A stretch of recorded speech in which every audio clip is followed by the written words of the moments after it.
Today there are no Israelites waiting by the river Chavor. But what if they moved east, taking their place names with them?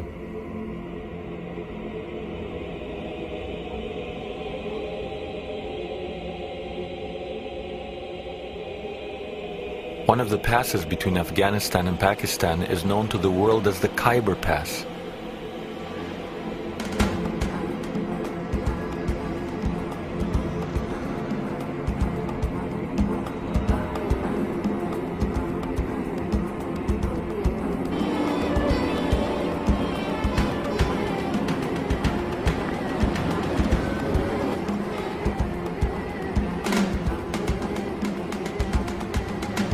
The Khyber Pass is one of the most lawless and dangerous places on earth.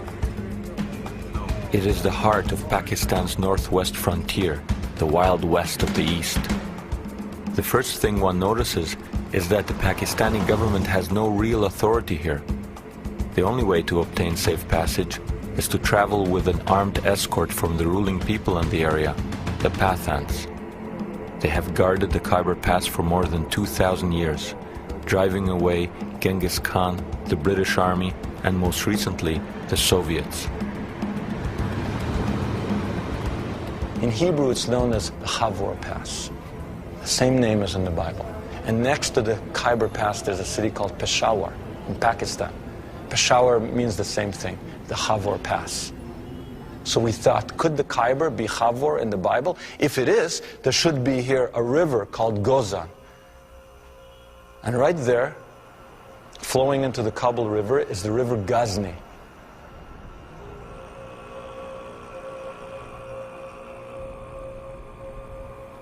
If this is Chavor, we thought, there should be somewhere around here the city Hara. And 300 kilometers away, in Afghanistan, there's a city Herat.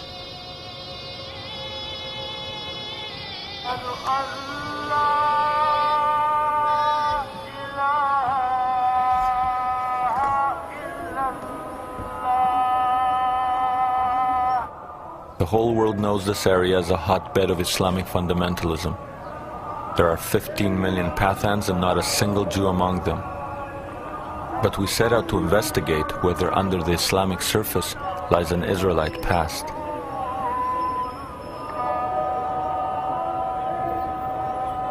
The first clue was the fact that the Pathans claimed to descend from Afghan, son of King Saul of Israel. From their perspective, Afghanistan is an Israelite name.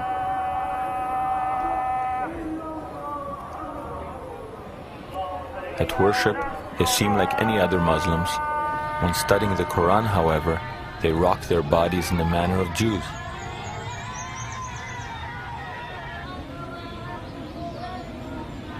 To this day, it is an ancient code called Pakhton Wali, rather than Islamic law, which commands their ultimate loyalty.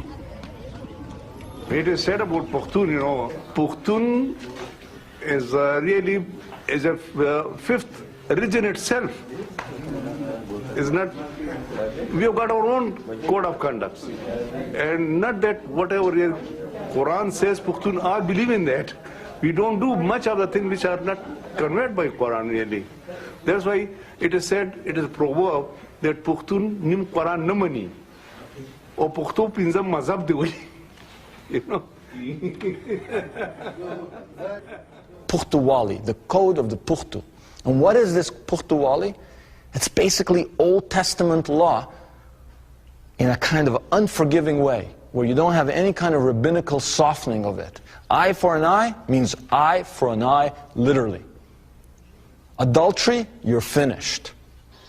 If there is a conflict between your own Pakhton Wali law and Islam, which do the Pathans choose? Our customs are those of the Pakhton, or Pathan. There are 11 Pathan tribes in the Khyber. We all have the same customs. The main law here is the Islamic Sharia. But we Pathan follow our own specific Pakhton Wali customs. For example, according to Islam, there must be established evidence for the conviction of adultery. You cannot convict anyone without sufficient evidence of fact. But according to Pakhton, if there is even the slightest suspicion of an illegitimate relationship between a man and a woman, both are convicted and killed. The matter is closed, and there is nothing left to discuss. As in the Bible, the Pathans still engage in animal sacrifices for religious purposes. I am of the Musahel, the people of Moses. We make sacrifices of sheep. For example, at a wedding festival, our elders would sacrifice 4 sheep. Today, when times are good, a man can sacrifice 10 sheep. We make these sacrifices to please God and the people too. Also, some people used to light oil lamps on Friday nights to ask for forgiveness and blessings from God. Such are our traditions. We are in a country that is supposedly dominated by Muslims, but not Muslims, just any Muslims, Muslim fundamentalism. And yet we come face to face with people that say we are Musahel. We are from the people of Moses.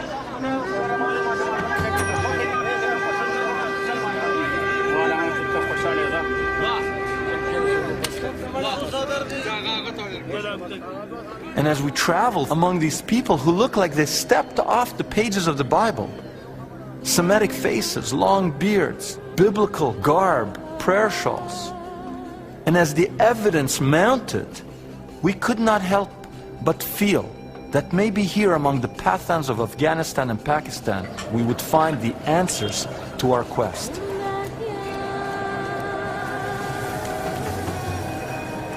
We were astounded to learn that the Pathans adhere to biblical laws that were thought to have disappeared thousands of years ago. As in the Bible, those accused of manslaughter can escape to designated cities of refuge.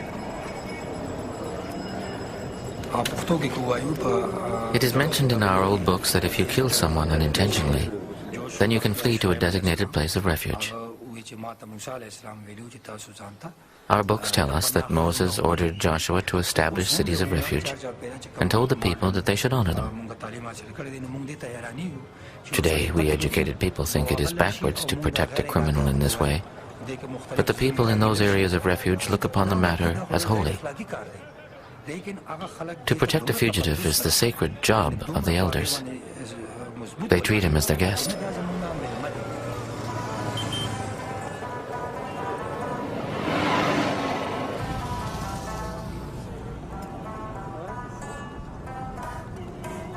It seems the Pathans are trapped in time, tenaciously adhering to their ancient ways. They've literally created a wall between themselves and the outside world.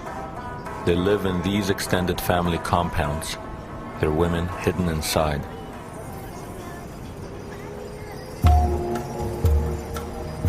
As in the Bible, the Pathan women observe a code of modesty which rarely allows them to emerge.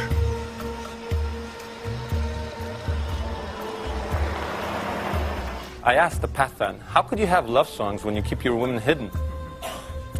It's what, a man singing a song to someone in the kitchen from the other room, the dining room? He said no, he laughed and he said, all our love songs take place at the wells. The only legitimate place for a woman in modesty to be seen is at the well. And immediately it struck me that every one of the biblical romances happens at a well. Moses meets Zipporah at the well. Right? Jacob meets Rachel and Leah at the well. Rebecca for Isaac is met at the well. It's always at the well.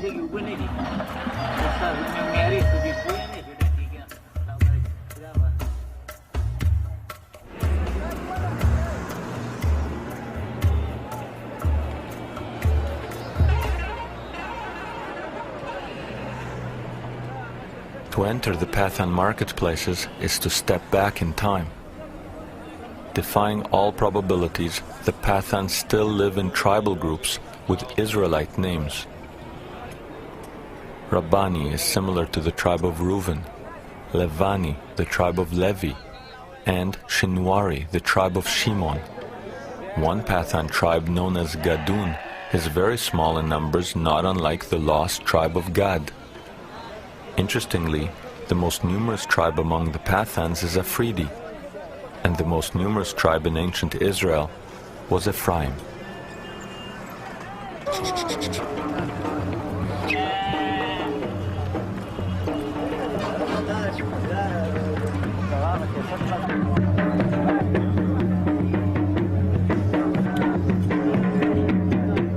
There is even a sub-tribe called Waziri, known for wearing its hair long. In biblical times, Naziri, such as Samson, also did not cut their hair.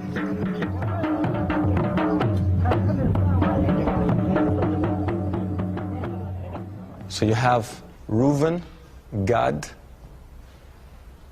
Ephraim, Shimon. 4 more tribes. So we'd actually located 9 of the tribes. Or let me put it differently. We think we located 9 of the tribes.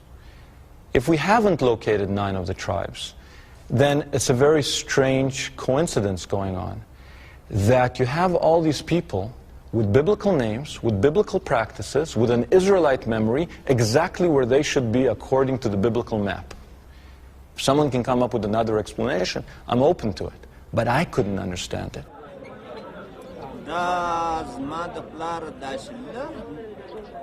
When I was young and had no beard, my grandfather's uncle died at the age of 115.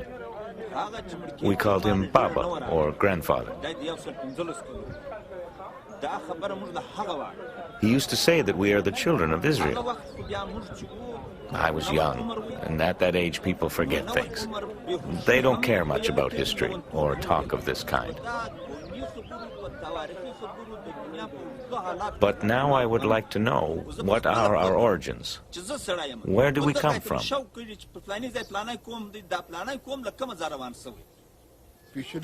Our grandfathers always told us that we are from the Bani Israel, the children of Israel. They said the Jews are as Pathan as we are.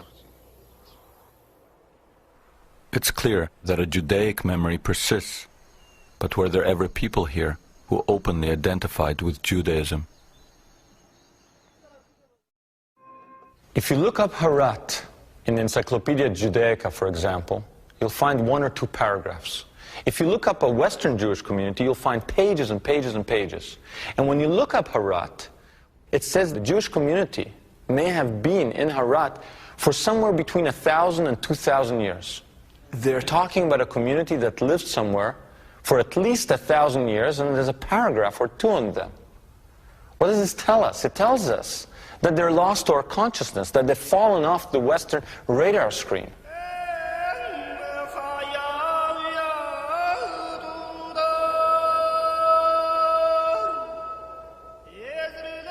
In Harat, we find this cemetery covered with Stars of David and Hebrew script.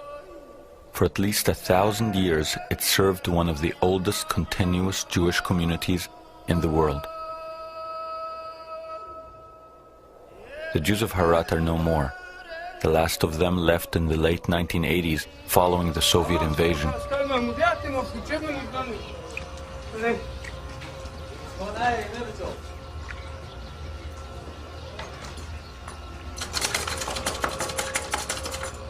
The country is now torn by civil war, and yet a Pathan tribesman agrees to take us to one of the old synagogues.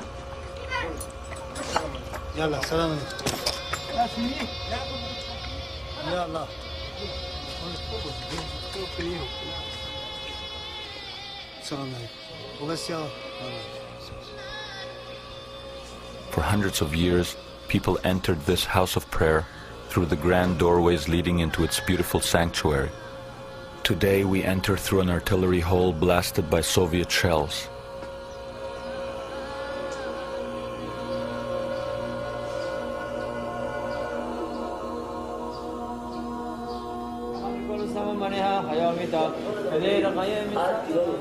There is now a tiny community of Afghani Jews in Israel.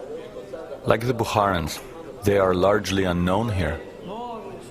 They remember their former Pathan neighbors as not quite Jewish, but perhaps related to them in some way. They were the ones who wore these prayer shawls, 4-cornered garments like we do. And they didn't really know what they were, and they used to be surprised to see us wearing similar things. They would say to us, "You're Jews? How could you be Jews?" They'd be surprised. I remember them coming from the border areas, from the mountains, from Pakistan, places like Jalalabad. And I remember people said that to this day they still lit candles on the Sabbath. They would put the candles under these baskets and didn't know why they were doing it. They had all these traditions they didn't know the origins of. Except they said, that is what our forefathers did. Did they think they were Jewish? They thought they were more Jewish than us.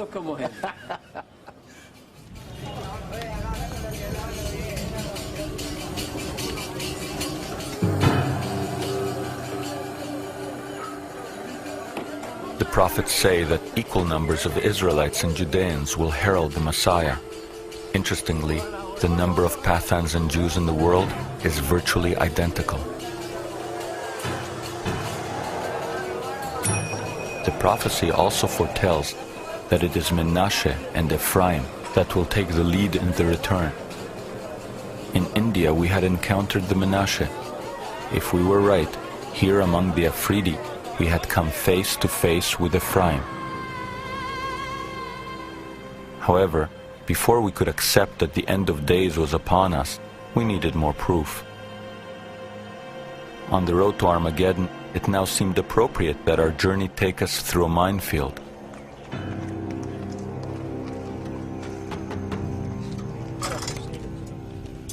We needed harder evidence that the Pathans were of the lost tribes, so we went to the Afghani city of Kandahar, where in the 1950s a stone covered in ancient script was discovered. During the Soviet invasion, this stone was buried under rubble and surrounded by mines. Here, red dots mark undetonated mines, which we skirted to get to the site.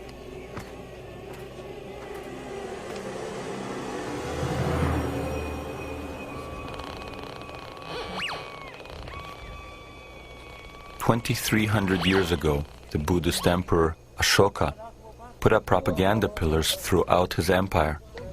Until the Kandahar discovery, it was thought that these stones were always written in Sanskrit.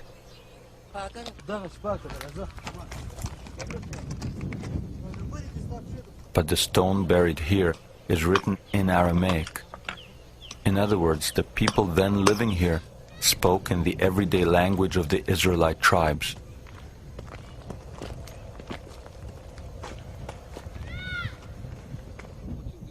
We came here with a local elder in the hope of photographing it, but in its present state, that proved impossible. It's under here. The stone is very big and there is ancient writing all over it. Same hard surface as this one, but no one can get to it now. This is definitely the place. There's no point in looking any further. We did look further. We were tipped off that across the border in Pakistan, there was another stone rarely mentioned by Western scholars. Look at that. There it is, right over there. What is it? What is it? Here, the stone was accessible. To our surprise, we discovered that it too was not written in Sanskrit, but in the Aramaic alphabet.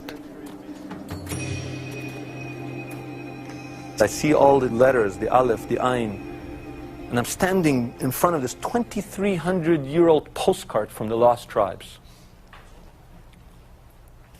And when we pack up our gear and we go, and I'm like in shock, because I didn't expect to find it. I was thinking it's in Kandahar. I didn't know there was another one here.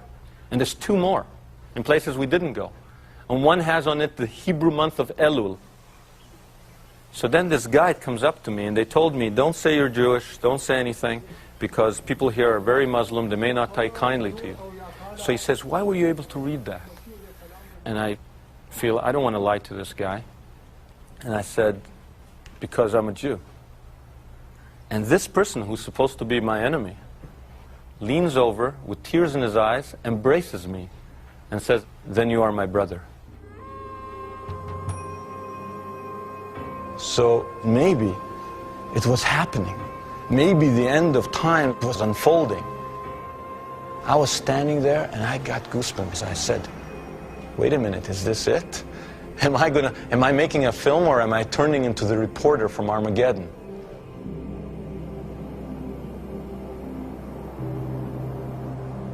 But then something struck me. We never found people who claimed to be Cohens, priests. And that's a big problem, because if we're really analyzing prophecy, return of the tribes leads to Messianic times leads to the rebuilding of the temple of God in Jerusalem, and that leads to the renewed rituals that take place there, and that requires a ritually pure caste of priests. And there are none among the tribes, and in Western Jews, none that can claim that they are ritually pure descendants of this priestly class. So what's going on here? On the one hand, it seems that prophecy is unfolding, and on the other hand, key characters in the biblical drama are missing. Perhaps we had stumbled on some kind of eternal punishment. Preserved in their tribal units on the edges of deserts, the lost Israelites were waiting for a redemption that would never come. Or perhaps everything we thought we had found was a passing mirage.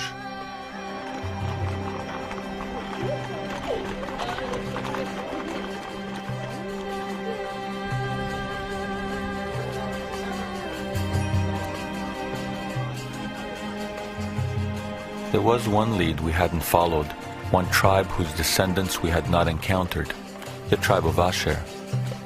Since the Cohen priests were not living among the other tribes, perhaps if we located Asher, we would find the key to the Cohen enigma.